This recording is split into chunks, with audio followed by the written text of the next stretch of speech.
Yun mga kaporman, andito na yung window grills natin. So pinipinturahan na ng ating tropa. So ang ginagawa namin mga kaporman, yung mga joint at kailangan masilya talaga yan. So body filler yung gamit mga kaporman pang masilya dito sa joint para mawala yung dugtungan. Kailangan liyain na mabuti para hindi kita yung masilya.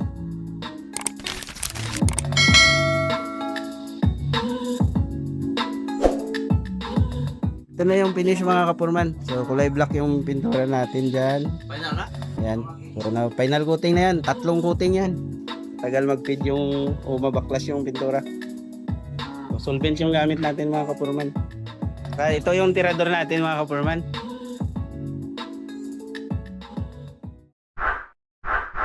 FD Construction Services.